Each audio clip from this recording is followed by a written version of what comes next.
Deus?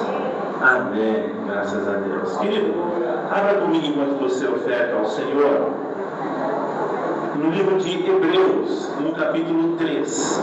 Eu não sei quantos estiveram aqui domingo passado. Quantos estiveram aqui domingo passado? Amém. Deixa eu ver quem não esteve. Levanta a mãozinha, quem não esteve. Não vou entregar, não, pastor. Amém. Deus tem uma palavra para nós, querido. Ao longo desses domingos que restam, além desses, são mais 3 domingos, você vai ter que me suportar um pouco. Eu dei folga para os demais pregadores dessa igreja aos domingos. Falei, só eu vou pregar aquele domingo. Sabe que ele é pastor, né? Não, depois eu tiro uma folga também, eles ficam, mas vocês também fazem a festa. Você viu que no final do ano passado, eu fiz a escala e eu não percebi que eu não tinha me escalado. Eu fui reclamar lá no departamento pessoal. Como é que pode não me escalar? Quem viu foi a Joyce. Você não vai pregar mais domingo não, pastor? Não foi? Quantas vezes? Ó, agora vocês nem perceberam, né? Eu fiquei preocupado. Só a Joyce percebeu que eu não preguei 2 meses. Você nem percebeu, Roseli? Eu falei, nossa, eu não me escalei. Por que será que eu contei para mim que eu não me escalei? Deixa eu explicar para você por que esse vídeo vai ser assim. Que tem uma palavra, eu gosto todo ano de buscar em Deus uma palavra para que a gente possa caminhar um ano fundamentados nela. E essa palavra me veio de uma maneira tão singela, tão singela. Eu estava conversando com o pastor Ilcinho, eu falei isso com os irmãos no ano passado, eu estava conversando com o pastor Ilcinho, e ele fez menção disso, ele falou, então irmão, aí durante esse ano a gente exortar um ao outro aí, conversando, ele não falou nada do versículo, ele comentou, mas na hora que ele falou, o versículo fez assim, entrou dentro de mim assim, sabe aqueles fogos que você viu, você também saiu para fora dos fogos? Dia 31, você saiu para fora para ver, eu não vi anúncio com os meus netos para ver os fogos. Veio assim dentro de mim essa palavra. E eu falei, eu me lembro que na palavra tem um versículo que fala mais ou menos disso. E está aqui em Hebreus capítulo 3. E quando eu fui estudar, por onde eu desligou o telefone, eu fui buscar o versículo, eu comecei a me deparar com vários versículos que falam de exortação. Algumas outras versões falam de admoestação, mas é a mesma coisa, é sinônimo. Exortar, admoestar. E eu fui percebendo que há várias coisas para as quais, ou contra as quais, o Senhor nos exorta.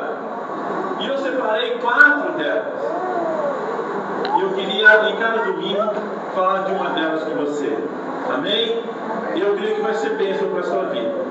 Eu creio que vai ser bênção. Eu tenho uma palavra que vai nos abençoar, que vai nos dar graça ao longo deste ano, em nome de Jesus. Você crê assim? Eu queria deixar bem claro que não é porque os irmãos aqui são bênçãos. Eu falei, tem gente que não vai. Eu estou quase não deixando pregar, estou pregando bem pra caramba aqui. Eu estou ficando preocupado com isso. Muita oportunidade é isso. Você pode descobrir pessoas que pregam bem, aí fica difícil não deixar pregar, porque o cara prega melhor que você. E eu não gosto disso. Você sabe que eu estou brincando, né? Da brincadeira, toda brincadeira tem um fundo de verdade, pastor. Pelo amor de Deus. Hebreus capítulo 3, começando pelo versículo 12, diz assim: vede, atentai, irmãos, que nunca haja em qualquer de vós, o que não é para haver nunca para ter em nós, um coração mau e infiel. E para essas coisas nunca podem estar conosco ou em nós, para se apartar do Deus vivo. Aí vem o versículo que é o versículo chave. Antes, ao invés dessas coisas estarem em nós, exortai-nos. Uma versão fala de molestai-nos. Exortai-nos, animai-nos. Não sei como é que está na tua versão. Uns aos outros. Eu a você a mim.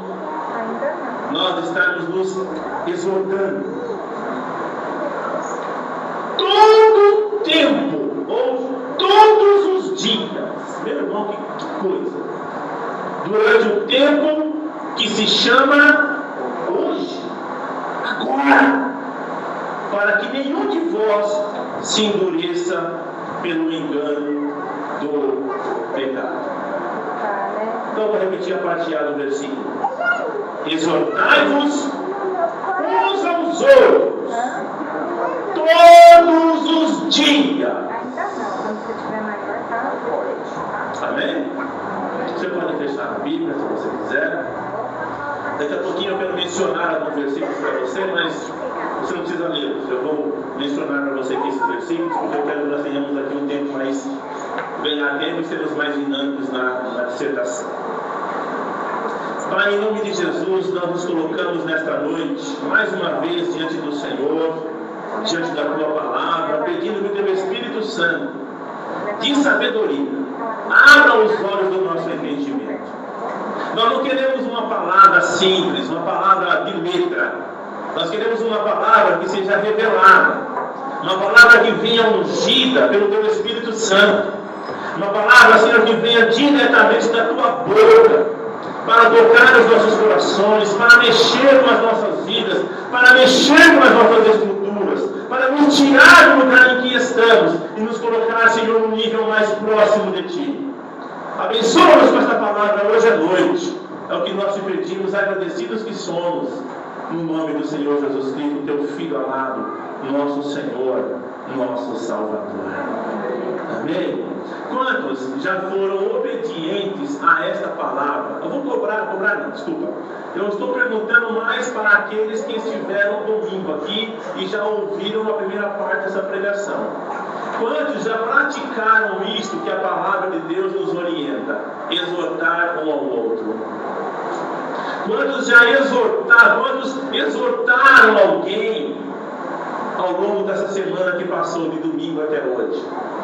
Quantos tiveram um momento de, através de uma ligação, ou através de uma conversa, ou de um WhatsApp, ou pelo Facebook, mandaram uma palavra de exortação, de carinho, de consolação para alguém ao longo dessa semana?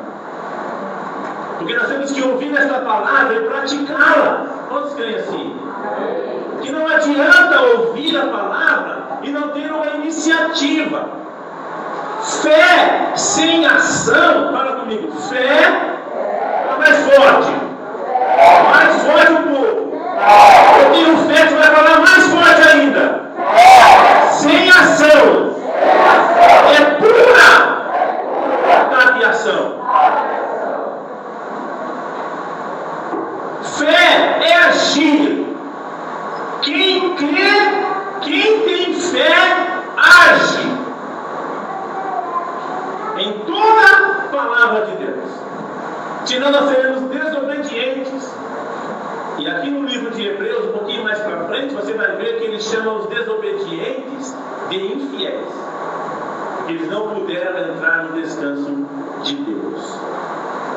Então nós falamos no domingo passado, Deus falou com a gente que nós temos que consolar a outros com a mesma consolação com a qual nós somos consolados. Nós falamos que Paulo chega numa cidade e ele procura o Tito e ele fala: não tive sossego no meu coração, porque Tito não estava lá. Ele fala: mas quando ele chegou da vossa parte, ele escreveu numa igreja, ele fala: ele nos consolou com a mesma consolação que fora consolado por vós. E nós falamos que às vezes nós fazemos dos nossos problemas o maior problema do planeta. E ficamos sempre querendo apenas ser consolados. Nós queremos sempre que alguém venha e nos exorte, nos estimule. Não tem nada de errado nisso, em ser estimulado, em ser exortado. Onde está o erro? Onde está a deficiência? É de nós não sairmos daquela situação, porque nós falamos, quando nós passamos por situações difíceis, nós recebemos consolo, seja de Deus, mas também de pessoas. E outras pessoas se apresentarão para nós, e nós temos ali uma palavra, aquela palavra que você ouviu como consolo, aquela atitude que alguém teve para com você, para comigo, como consolo, repassar a outras pessoas. O que ele fala? Exortai-vos uns aos outros. Porque nós começamos a ficar acostumados muitas vezes. Por isso que ele fala assim: cuidado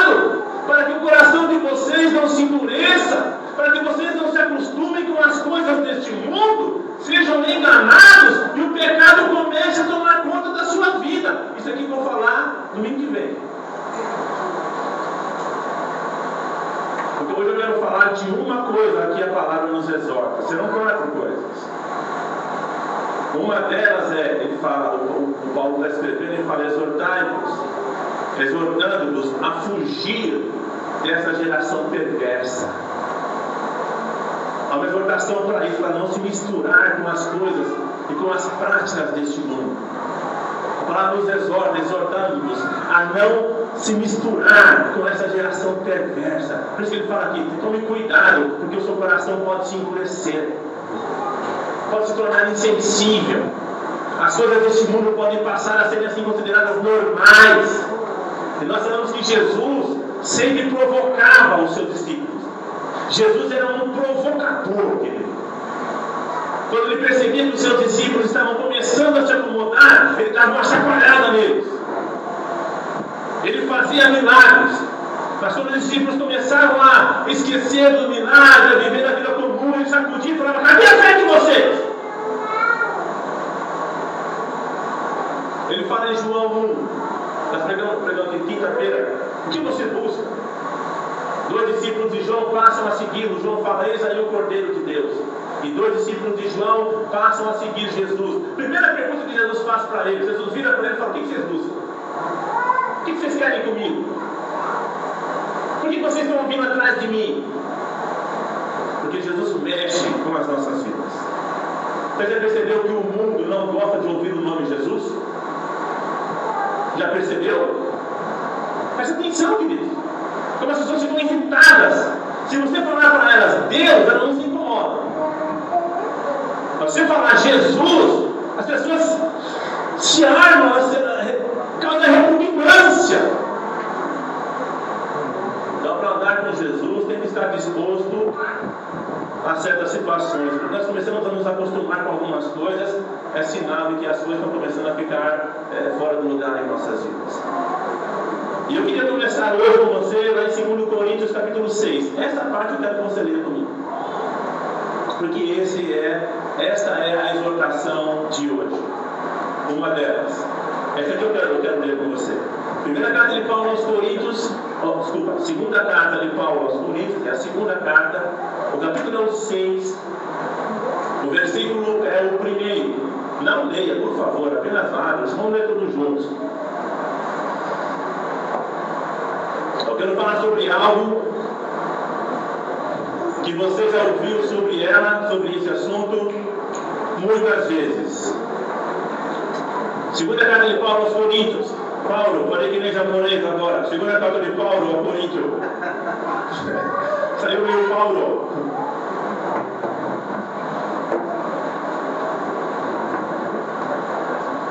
Já acharam? Eu tenho misericórdia de mim que eu não achei. Se quem achou, diga amém. Quem não achou, tem misericórdia. Então, misericórdia. 2 Coríntios capítulo 6, versículo 1. Paulo dizendo: e nós, olha o que Paulo está falando, e nós, ele e outros, cooperando também com ele. Ele aqui refere-se a Deus. Ele está falando com base nos versículos anteriores. Nós cooperando também com ele, vos, queria que todos dissessem essa palavra, vos. Eu vou falar de novo, você falar mais alto. Eu vou exortar você a falar mais alto. Eu vou provocar você aqui. E nós também, juntamente com ele, vos, a que não recebais a de Deus em vão. Hebreus fala, exortando-nos todo dia. Então, esta semana, alô? Aqui está a exortação para mim e para você, não só para essa semana, para este ano inteiro. Mas, para começarmos a praticar já esta semana, nesta semana. E nós, cooperando, o que é? Operar junto. Diga assim: eu não trabalho para Deus. Fala assim: eu trabalho com Deus. Você não é um trabalhador cooperador de Deus, você é um cooperador. Cooperar é operar juntamente. Você é parceiro de Deus, querido. Você e Deus é parceiro. Deus não quer pessoas que trabalhem para Ele. Ele quer pessoas que trabalhem juntamente com Ele. Para cooperar, nós temos que ter os mesmos princípios, os mesmos valores, a mesma perspectiva, os mesmos objetivos. Isso é cooperar. E não trabalhar juntamente com. E qual é a exortação que ele nos faz? Qual é a exortação que o Paulo nos faz? Exortando-nos a que não recebais a graça de Deus em vão. O que é receber algo em vão? É não usar. Ou usar indevidamente. Fazer mau uso. No livro de Judas, o último livro da Bíblia, no versículo 4, pastor, que capítulo que é? Não, versículo 4, eu só tenho um capítulo. Então nós não falamos do capítulo 1, versículo 4, fala só o versículo. Amém? Alô? Já sabia? Sabe de novo. Quem não sabia, porque tem um só no capítulo, nem Filemão também, é só um capítulo, fala só o versículo. Então em Judas, versículo 4, ele fala assim: há 2000 e poucos anos atrás foi escrita essa carta de Judas. E ele, Judas, fala assim: porque alguns se introduziram em vossa festa de amor. No início da igreja tinha um tempo em que a igreja se reunia, não era culto. Olha que coisa linda, coisa linda. A igreja perdeu essa essência. Eu falei aqui nos cultos que nós temos que mudar alguns focos nessa igreja. Nós vamos mudar esse ano. Nós não queremos ser uma igreja de eventos. Nós queremos ser uma igreja corpo, de comunhão. Nós não podemos ter um molde no Velho Testamento em que as pessoas iam para o templo, ofereciam os seus sacrifícios, cada um oferecia o seu sacrifício, depois iam para as suas casas e não tinham relacionamento uns com os outros. Jesus veio quebrar isso com a sua vida. Jesus veio instituir a igreja, que é o seu corpo, do qual ele é a cabeça. Nós não podemos vir aqui, querido, e eu falei isso numa reunião de obreiros e vou falar de novo na próxima reunião de obreiros. Eu falei uma vez, vou falar de novo. Eu parabenizei as pessoas que vêm fielmente aos ensaios, que vêm fielmente às apresentações. Esse lado, parabéns. Os irmãos estão de parabéns pela fidelidade. Mas nós estamos há muito tempo tentando estabelecer grupos familiares aqui na igreja e não conseguimos. E é uma vez por semana as reuniões familiares. E as mesmas pessoas que vêm regularmente aos ensaios não vão, se nós colocarmos, que já fizemos isso nas reuniões em grupo familiar. É o mesmo tempo, é o mesmo período, é 1 hora, é 1h30, e é para ter comunhão, é para se confraternizar, é para edificar a vida um do outro. E nós não conseguimos isso ainda. Temos que consertar isso. Estamos no caminho errado. Oi? Mas estamos errados em sermos fiéis? Não! Já disse. Não é o que nós fazemos que está errado, ou o que estamos fazendo. É o que nós não estamos fazendo. Eu até sugeri numa reunião de obreiros. Uma reunião faz um ensaio, a coisa, na outra é grupo familiar. E quem faltar está fora. Porque se a pessoa vem regularmente nos ensaios, por que não pode ir numa casa na outra semana? Um dia ensaio, um dia comunhão. O que vocês acham disso? É coerente isso? Não é coerente? Mas como não é pela força nem pela violência, porque ninguém anda em comunhão forçadamente, comunhão é espontânea. Amém, querido? Estou colocando isso aqui para você porque a igreja no início tinha essas reuniões em que os irmãos se reuniam, não era para cultuar como nós estamos fazendo aqui hoje, um culto, não era um culto. Era um tempo que era chamada festa do amor, a festa ágape. A palavra ágape, em grego, amor. Amor sem limites. Amor sem esperar reciprocidade. E o Judas está se referindo a esse tipo de situação. Ele fala assim, porque alguns na igreja, se introduziram em vosso meio, presta atenção agora. E essas são pessoas sem nuvem, sem água, árvores secas, pessoas. Ele fala assim, e eles têm transformado a graça de Deus em libertinagem. Forte essa palavra. Libertino é alguém que não dá valor àquilo que tem, àquilo que recebe. O melhor exemplo que nós temos é o filho pródigo. Pródigo significa esbanjador. Aquele que esbanja, aquele que usa de maneira indevida, aquele que não faz caso, aquele que não se importa, porque não custou nada. Recebeu algo e simplesmente usa indevidamente, não dando valor. Então ele fala que muitos, há 2000 anos atrás, haviam se introduzido no meio da igreja e estavam transformando a graça de Deus em libertinagem. Se há 2000 anos a coisa estava assim, hoje as coisas estão piores. Se nós perguntarmos o que é a graça, a resposta que nós temos de imediato é favor imerecido. Teve um pastor que fez uma pesquisa nos Estados Unidos, eu gosto de ler alguns livros dele, John Bevere, me identifico muito com os escritos dele, e alguns livros ele coloca isso, ele colocou isso uma vez num congresso com ele, e ele fez uma pesquisa e 2% apenas responderam além do que isso, que a graça é um favor imerecido.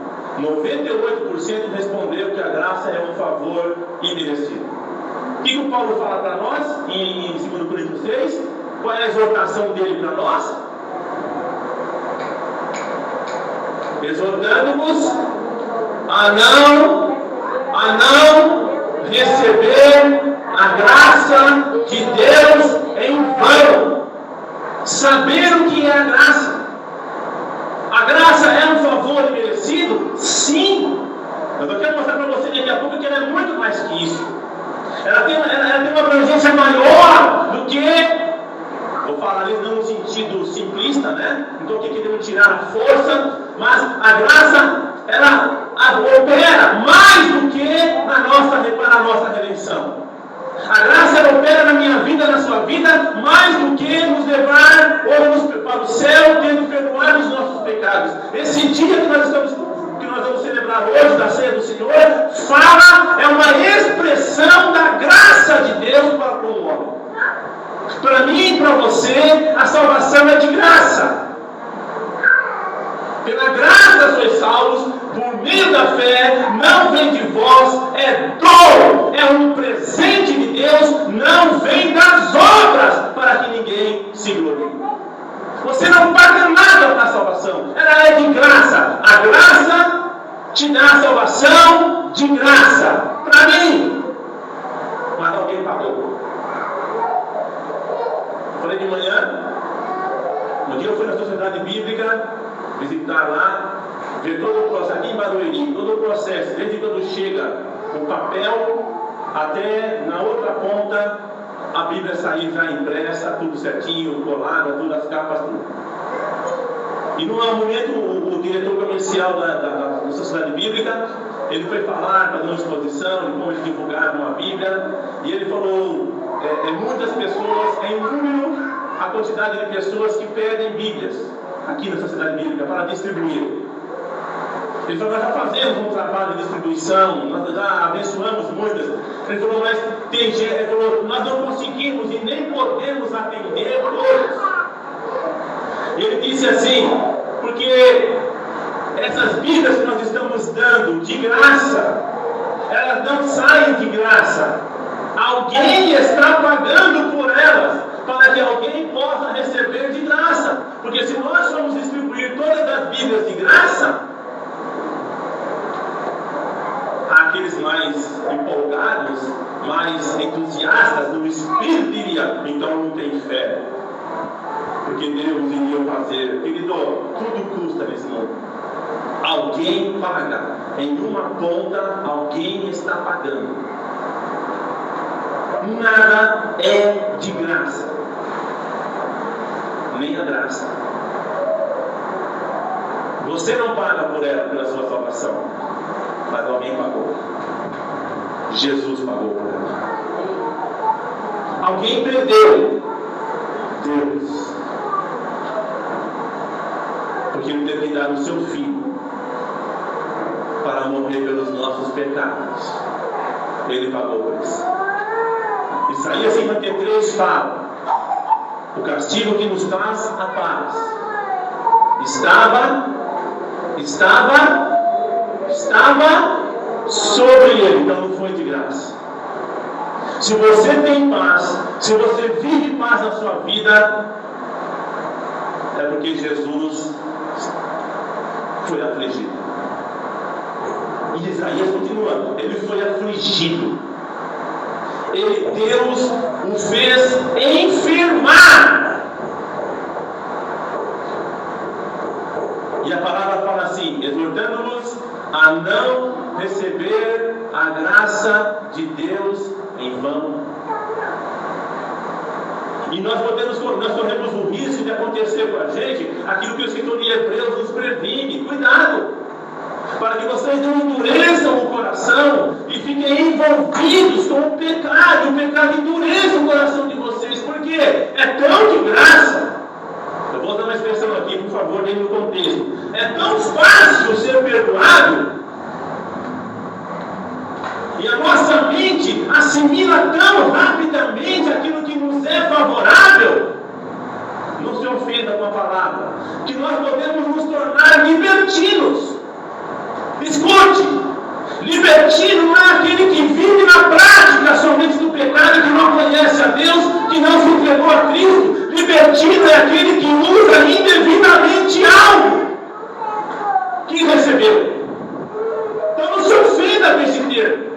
Estou falando de mim. Ai, pastor, eu não sou libertino. Se nós estivermos enquadrados entre aqueles que não se importam com o preço que Jesus pagou pelos nossos pecados, nós somos sim enquadrados como libertinos e estamos recebendo em vão a graça de Deus em nossas vidas. Nós estamos fazendo um devido uso.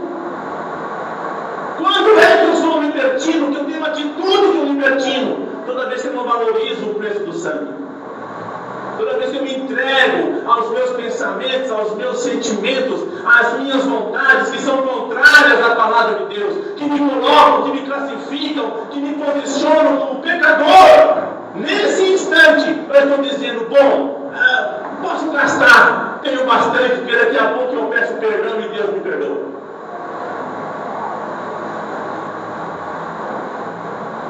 Você está aí ainda, né?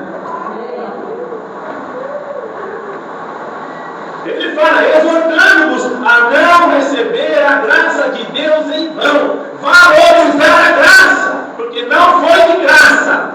Alguém pagou o preço pelos nossos pecados. E eu tenho que valorizar isso. O Paulo, escrevendo isso aos Romanos, ele vai falar que onde o pecado foi abundante, a graça de Deus superabundou. O que ele quis dizer? Que a imensidão dos nossos pecados, por maior que ela seja, nunca será maior do que o amor de Deus para conosco. Nunca! E que, presta atenção, basta a nós nos arrependermos e pedirmos perdão a Deus, que Ele nos perdoa. Aí vem o raciocínio logo em seguida no capítulo 6, que as pessoas que viviam no tempo da lei falaram o seguinte, diziam o seguinte raciocínio: bom, já que é assim, já que quanto mais pecado, mais graça, porque é o seguinte, querido, quanto mais necessidade a pessoa tem, mais de ajuda ela necessita, não é assim? Sim ou não? Quanto maior for o peso que você for levantar, mais força tem que ser aplicada. Não é assim? É exatamente assim que Deus opera e operou na minha vida. O pecado era tão intenso na minha vida que Deus foi todo amor, porque Deus amou o mundo. Por que essa expressão tal aqui é empregada pelo Espírito Santo? Para demonstrar o grau de pecaminosidade da raça humana. Se fosse um amor assim, não daria para retirar o homem. Dali, a única maneira é de um justo morrer pelos injustos. Olha a intensidade da graça. Que foi necessário alguém que nunca errou morrer, porque senão não teria jeito. Então, Paulo escrevendo isto, aí os judeus que viviam da lei, eles acharam super estranho. Eles falaram, quer dizer então, que quanto mais pecado, mais graça? Então, sabe o que eu vou fazer? Eu vou me atolar no pecado, que é o que muitos têm pensado hoje, e inconscientemente agindo. Bom, mas daqui a pouco eu peço perdão. Eu vou fazer, aí daqui a pouco eu peço perdão a Deus, Ele vai me perdoar. Libertino, libertinagem, fazendo uso indevido. Uma vez eu falando sobre esse assunto, num assunto que a gente milita no IFC, Deus colocou uma frase no meu coração, eu gostei dela, é assim: a graça foi o meio que Deus usou para lidar com os nossos pecados. Para nós, é a razão para não pecarmos. Eu tenho que olhar para o sacrifício de Jesus e falar, não, eu não posso fazer algo que manche esse amor de Deus pela minha vida. Para fechar essa parte, eu quero colocar um momento do filme, já falei aqui uma vez, o resgate do soldado Ryan. Mas eu não assisti, vou contar o final, o problema é seu. Mas eu quero assistir, vai assistir sabendo o final. O filme começa com o soldado Ryan no cemitério, em frente ao túmulo do capitão, que liderou uma tropa que foi buscar ele, porque a mãe dele tinha perdido já 3 filhos na guerra, e manda uma carta para o exército americano pedindo que o filho dela seja trazido de volta, o Ryan. E eles não sabem onde eles estão, em que batalhão, em que local ele está, na guerra contra a Alemanha, contra o nazismo. E o coronel destaca esse capitão, e junto o outro soldado, montou a equipe dele de 8 ou 9 soldados para buscar o Ryan. E foi, o filme é isso aí, ele vai para cá, morre um aqui da turma, morre outro ali, vai, chega no lugar, lá no final do filme, eles estão lá no lugar, sob ataque alemão, e o capitão é ferido. O capitão que liderou a tropa, que agora está reduzida porque pessoas morreram, o capitão agora chama, ele está sentado num veículo de guerra, sentado assim, com um tiro no peito, e ele vai morrer, e ele chama o Ryan e manda ele se agachar, e ele fala no ouvido do Ryan, faça valer a pena. E ele morre. Eu já ensinei isso, eu não vou ensinar de novo. Aí o filme volta lá no início. E ele está ao lado do túmulo ainda, e agora a sua mulher está ao lado dele. E ele se vira para a sua esposa, e ele fala para ela, diga que eu fui um bom homem. O que ele está dizendo? Diga que eu vivi a minha vida dando valor à morte daqueles soldados que morreram para me buscar. Diga que eu fui um bom homem. Não usemos a graça de Deus em vão, queridos. Amém? Exortando-nos a não receber a graça de Deus em vão. Trabalhar por ela, valorizá-la. Está sob pressão. Eu falo de pecado mesmo. Sob pressão. Está sendo tentado. Lembre-se de Jesus pendurado numa cruz. Lembre-se dele carregando aquela cruz.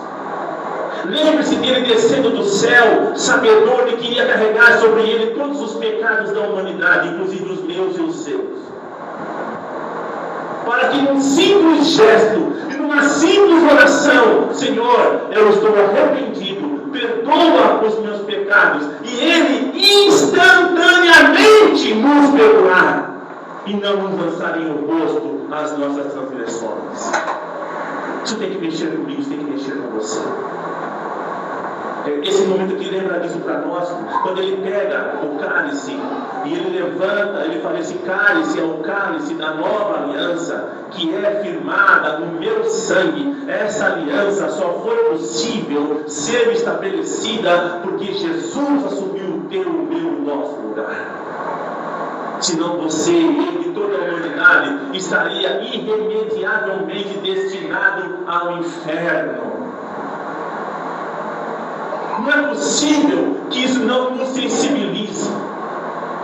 Não é possível que nós, recordando essas coisas que Ele levou Jesus à cruz, não nos posicione de uma maneira digna para com o Senhor. Amém? Jesus foi tão literal, Ele assumiu tão intensamente a sua obra, que Ele chega a fazer a seguinte afirmação: Ele está orando ao Pai, presta atenção, Ele está orando a Deus, e Ele fala: Pai, por causa deles eu me santifico. Ele pensava em mim, Ele pensava em você, Ele pensava em ti, Ele pensava em mim, pensava em nós, e nos via redimidos por seu sangue. É isso. Digna Cordeiro que foi morto de receber o poder e a riqueza, porque foste morto. Isso aqui é forte, porque foste morto, e com teu sangue compraste. Você era o diabo. Eu vou falar de novo. Você, eu, a raça humana, pertencia ao diabo. Jesus nos comprou.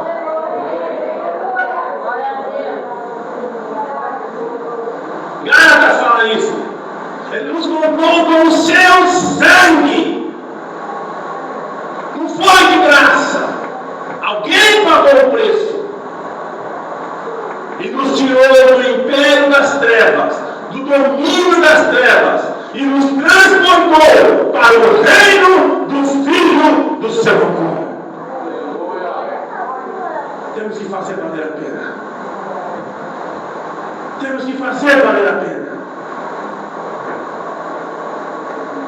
Ele morreu pelo teu casamento. Faz o teu casamento valer a pena.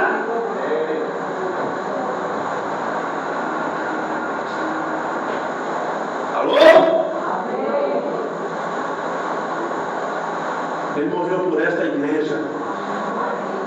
Temos que fazer valer a pena. E não vimos aqui brincar. Não vimos aqui desmotivados. Porque Ele foi com toda a motivação da cruz. Na Isaías 53, versículo 12, por ali, fala que Ele verá o fruto do seu penoso trabalho e se alegrará. Meu Deus, que coisa contraditória, que coisa que não dá para explicar.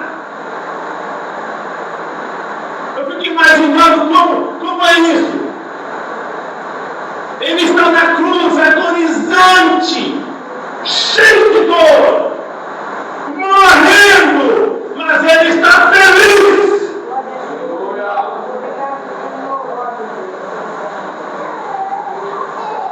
Ele está olhando para o futuro, Ele está vendo, Ele está contemplando o que aconteceria com a sua morte. E quando aquelas pessoas diziam: desce da cruz, com dor, quase sem poder expressar uma respiração, mas dentro dele, ele diz: não posso, não vou, vale a pena. Não recebamos a graça de Deus em vão. Amém, querido? Então, quando alguém te exortar e falar: irmão, cuidado, esse caminho vai te levar para um caminho estranho, Não se irrite com ele, querido. Louve a Deus pela vida desse irmão. Porque a palavra fala para exortarmos uns aos outros. Durante todos nós somos passíveis de entrarmos em tentação, sim ou não? Todos nós somos passíveis de sermos confrontados, o diabo vir.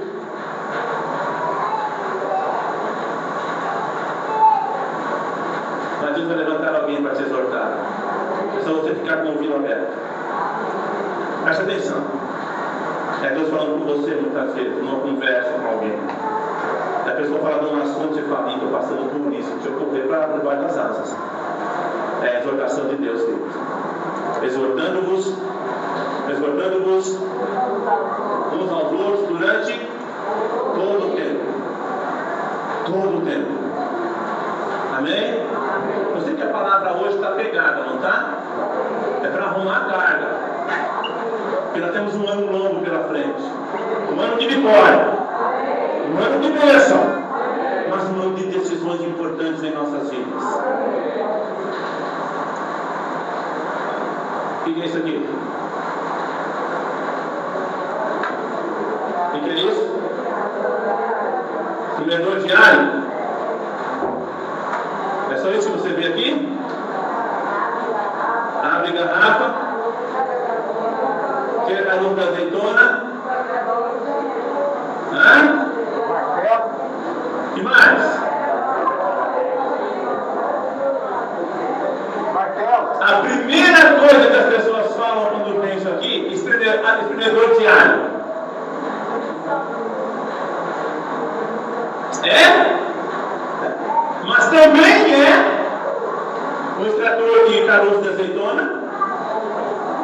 Também é o abridor de garrafa. Outro dia eu estava em casa, tinha isso aqui na gaveta. Não achava o abridor de garrafa. E fiquei quase 10 minutos procurando um abridor de garrafa, com um abridor de garrafa dentro da minha gaveta. Só que eu nunca tinha usado esse negócio aqui como abridor de garrafa. É assim que nós fazemos com a graça.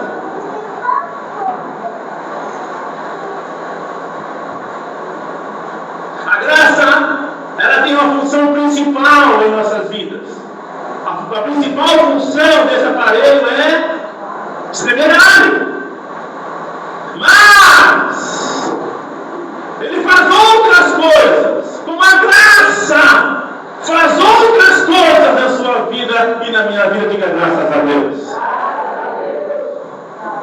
Você acha que seria apenas, presta atenção, não estou minimizando o valor da graça, da salvação, mas você acha que Jesus veio morrer, presta atenção, não estou minimizando, mas tão somente para você ir para o céu? E na jornada adulta, até chegarmos lá. E para vencer esses confrontos contra o pecado, como? Graça. Graça. Para vencer os momentos duros. Como? Graça. Não espreme apenas alho. Estou agora fazendo uma comparação. Não use a graça apenas para garantir o seu lugar no céu. Use a graça para viver uma vida vitoriosa nessa terra. Para ir acima daquilo que é comum nesse mundo. Mas tem, pastor. Pode. Como se pode? Escrever água. Eu não sabia. A Lani que falou para mim, ela esteve em casa semana passada, era em março, e nós conversando, né, você por isso aqui. Eu falei, mas isso aqui eu não sei. Ela falou, isso aqui é para tirar escama de peixe, pastor. Eu não sabia. Quem sabia? Fala a verdade, quem sabia que essa parte aqui final dele é para tirar a escama de peixe? É assim que funciona, assim com a graça. A graça tem funções. A graça atinge áreas da minha vida, da sua vida, que nós desconhecemos, querido. É em vão. Nós temos recebido a graça de Deus em vão em algumas áreas das nossas vidas. Não temos usado.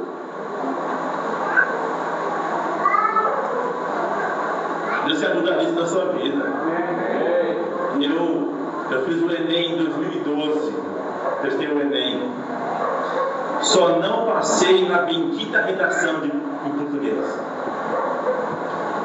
Isso porque fui... Já me sacaneando. Eu não gosto dessa expressão, não, mas eu fui sacaneado. Não gosto dessa expressão. Porque teve um cara que colocou o hino do Palmeiras e passou. O outro colocou... Alguns pensaram assim, lógico, né? Tinha que passar mesmo. O outro colocou a receita de miojo e tirou mais que eu. São seis matérias que englobam todas, né? Eu consegui pontuação, você tinha que tirar pelo menos 450 em cada matéria. E na redação 500, que vale 1000. Na redação tinha que tirar 500, eu tirei 420. Faltou 80 pontos. Faltou 80 pontos. Eu fiquei deprimido. Quando eu vi o resultado, eu falei, não é possível. Tirei 420, o cara que colocou a receita do miolo tirou 800. Eu falei, não é possível. Esse é o Brasil que nós vivemos. Essa é a nossa educação. Dizem que corrigiram isso. Não acredito. Por que isso, pastor? Porque eu não tenho ensino médio completado. Sou pastor e quase analfabeto.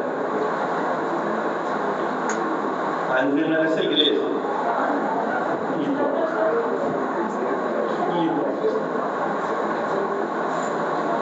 Não vou vender doutorado, não.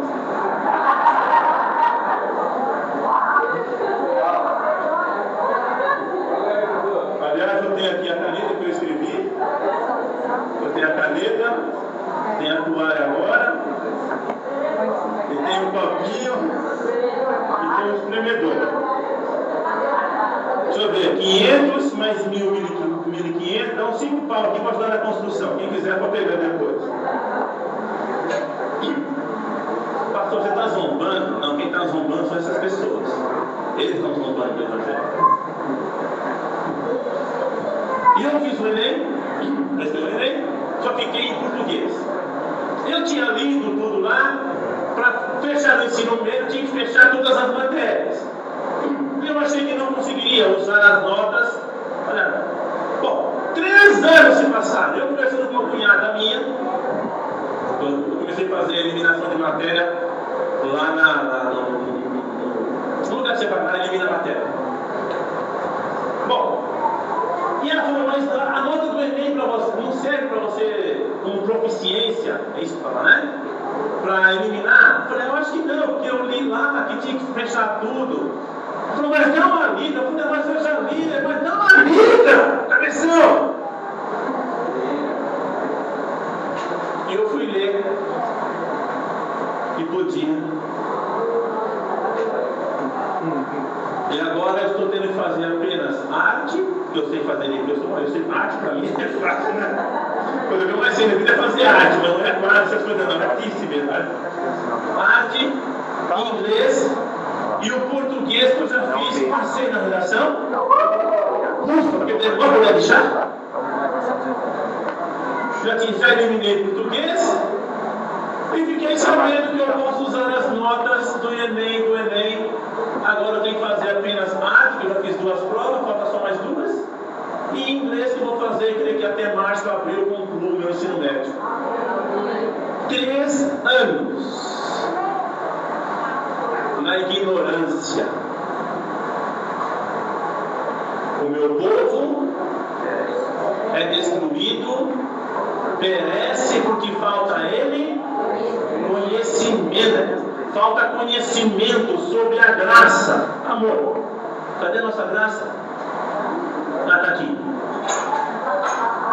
Falta conhecimento sobre a graça. Eu tinha um abridor de garrafas em casa e eu não usava. Ficava doido procurando quando subia aquele tradicional para abrir lata e abrir garrafa. Eu vou ler para você, preciso correr um pouquinho, para te mostrar onde a graça de Deus nos alcança. Aqui eu vou ser breve porque já colocamos o que tinha que ser colocado de uma maneira mais demorada.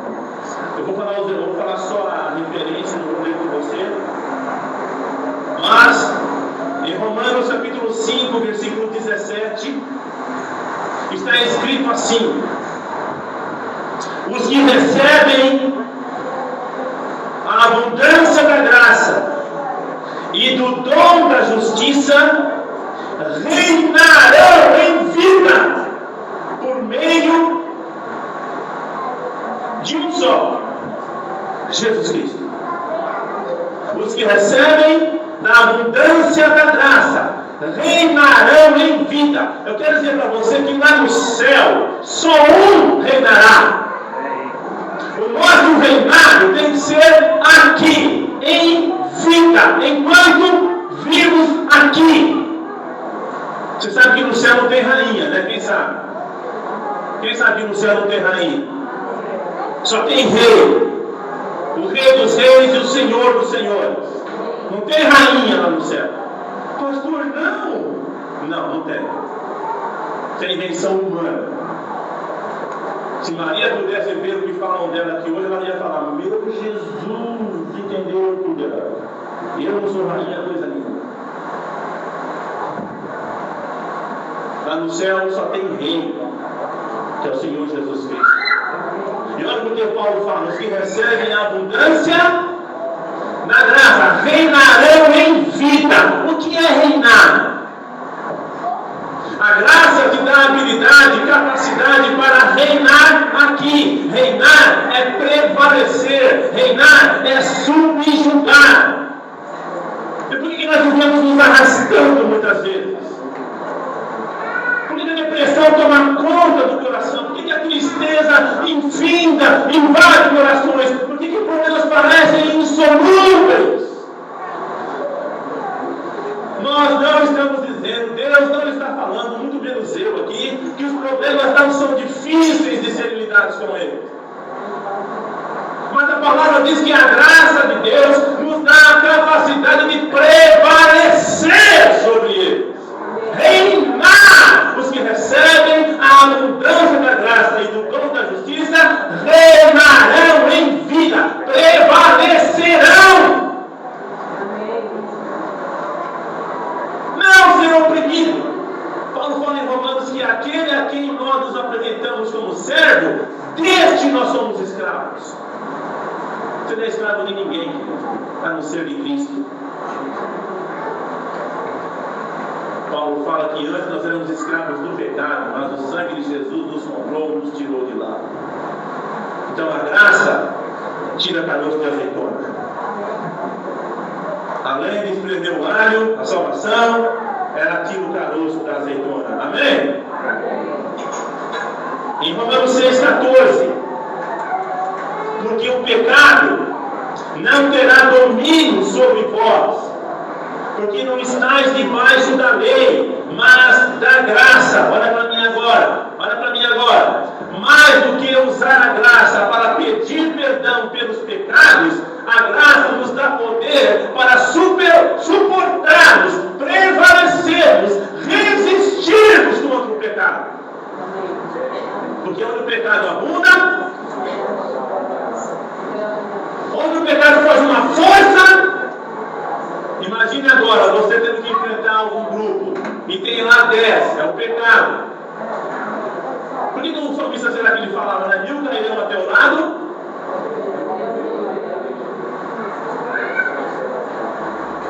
Por que será que Jesus falou assim, ó?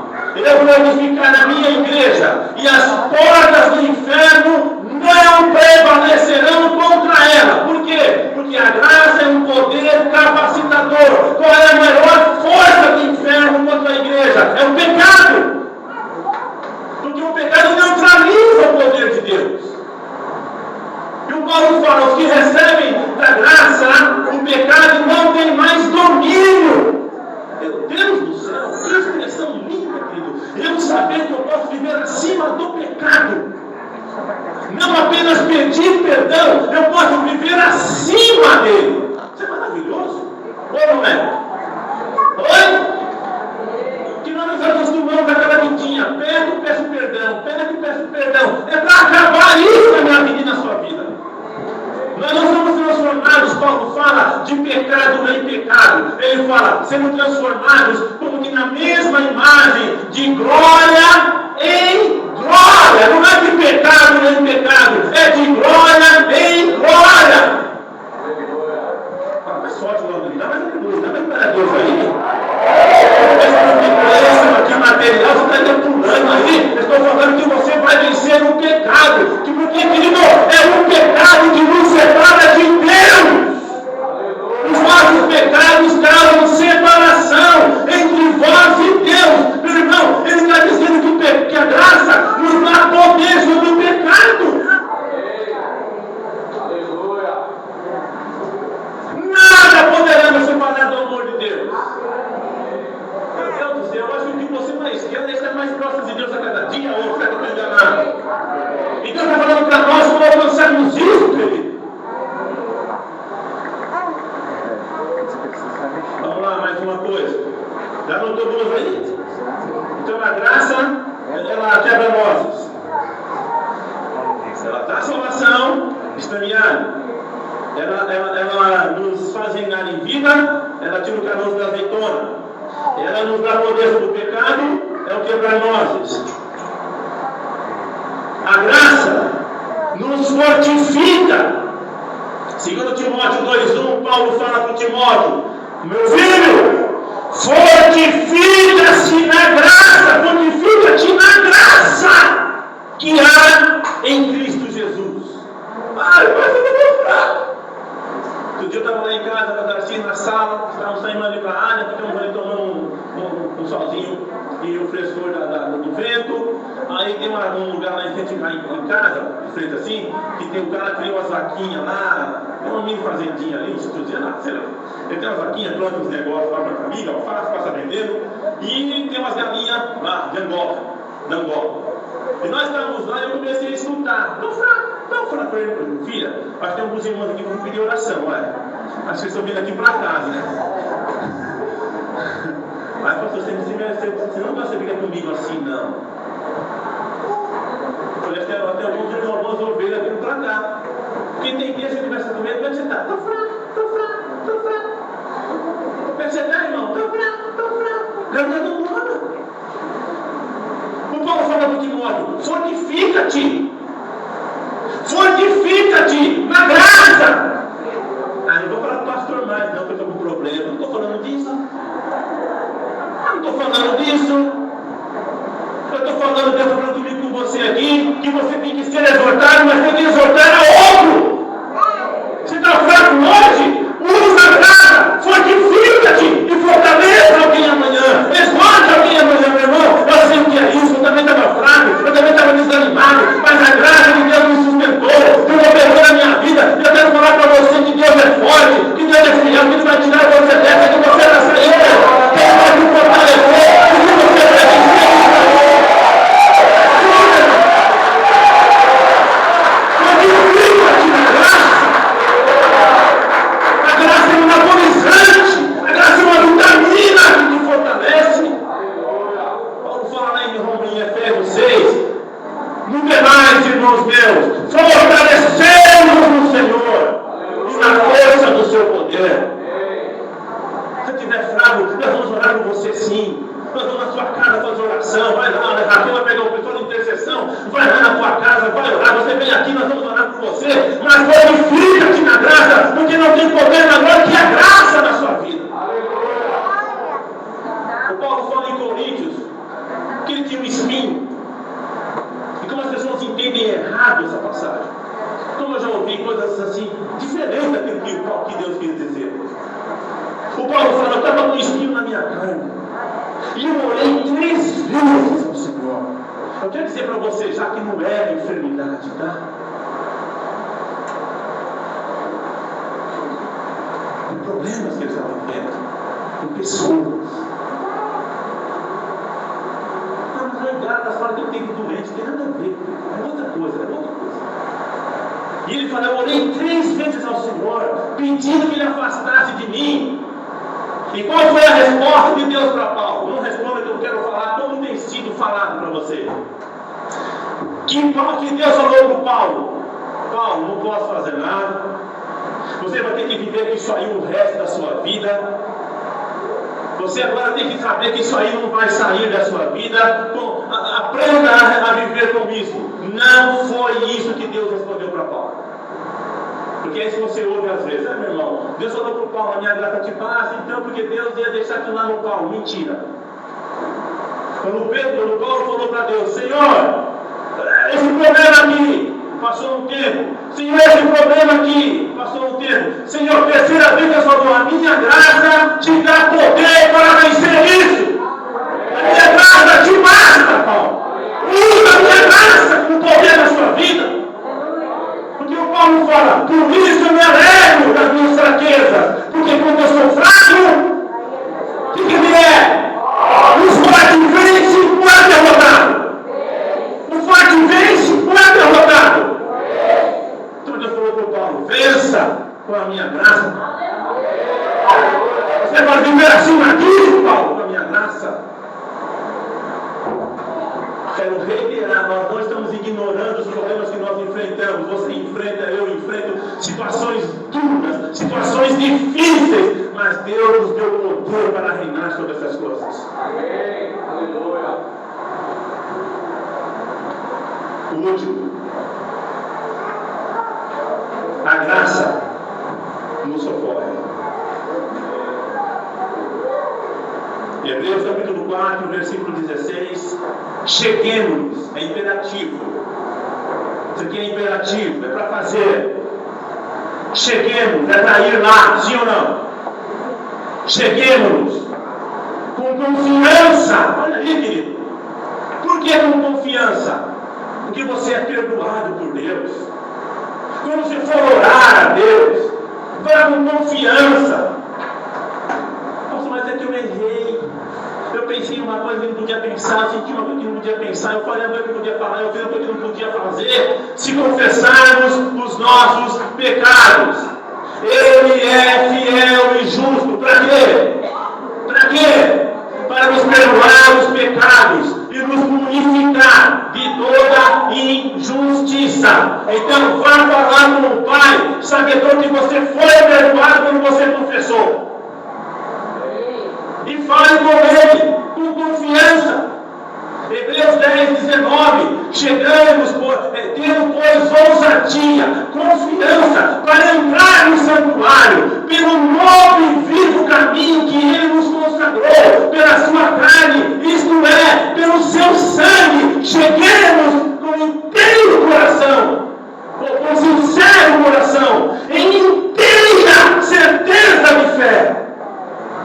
Olhe com confiança, baseado na graça.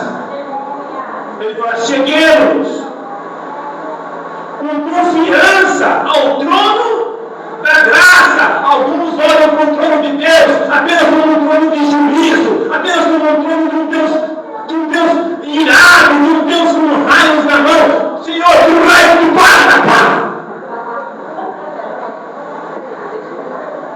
Olha para o trono de Deus, aquele Deus sisudo. Ele falou, o trono de Deus, cheguemos ao trono da graça. Você sabe o que tem diante do trono? Sangue. Sangue, pastor.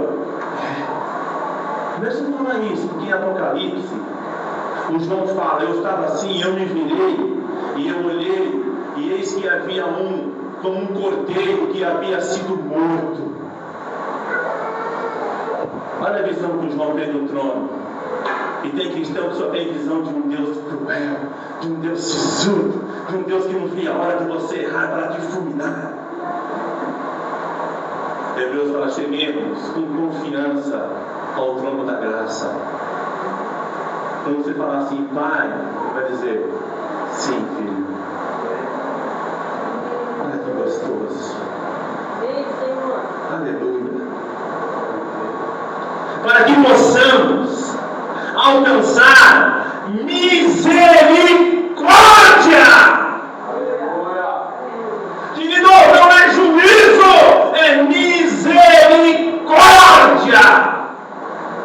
Sabe o que é misericórdia? É ter a sentença favorável e não exercer o direito. Eu te absolvo. Vá com confiança conversar com Deus.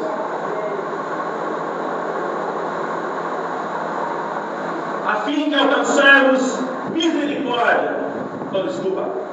Para que possamos alcançar misericórdia e achar graça. Achar o quê? Achar o quê? A fim, com o propósito de sermos rejeitados. Não! A fim de sermos ajudados em tempo oportuno. Vai falar com Deus. Vai conversar com Deus. E chegue com confiança. Não tenha medo. Porque o perfeito amor manda embora todo medo. Eu falei de manhã, quero dizer uma coisa para você. Se você tem medo de morrer, você precisa vir aqui para orar com você, precisa aceitar Jesus. De novo, não. Ninguém aceita Jesus duas vezes. Você tem medo de morrer? Então você não tem convicção da sua salvação. Quem tem convicção da salvação está pronto para morrer. Que morte é lucro. Morte é lucro.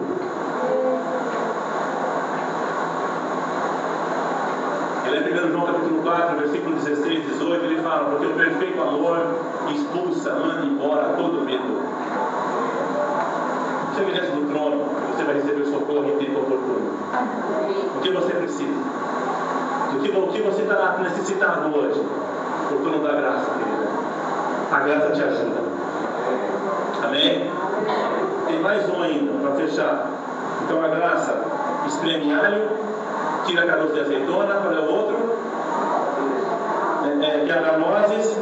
Nós agora abrimos garrafa e vamos tirar esse tema de peixe. Para fechar, 1 Pedro 5,12, parte B. Esta é a verdadeira graça de Deus, na qual estáis firmes.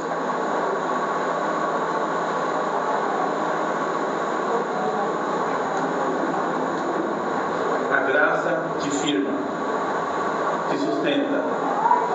Porque às vezes nós vamos orar, você vai orar, e o problema não vai passar de imediato. Então você não vai ficar abalado. Porque a graça te sustenta, te mantém firme. Amém? Quantos entenderam essa palavra de Deus hoje para as nossas vidas? Quantos podem aplaudir ao Senhor por essa palavra?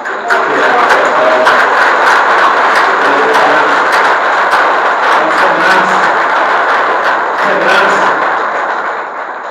O que é a graça? É um favor imerecido. Você tem agora 5 coisas que a graça é. Talvez você nem sabia disso. Nunca usou. Como eu. Quem recebeu o papelzinho aqui? Não recebeu o papelzinho desse aqui. Você vai colocar na sua geladeira, no meio da Bíblia. Quando você vai, olha, bora esse negócio aqui. Eu espero que você nunca mais esqueça essa palavra na sua vida. Você nunca mais esqueça. E eu vou exortar você, exorte um ao outro durante todo o tempo esse ano com essa palavra. Amém?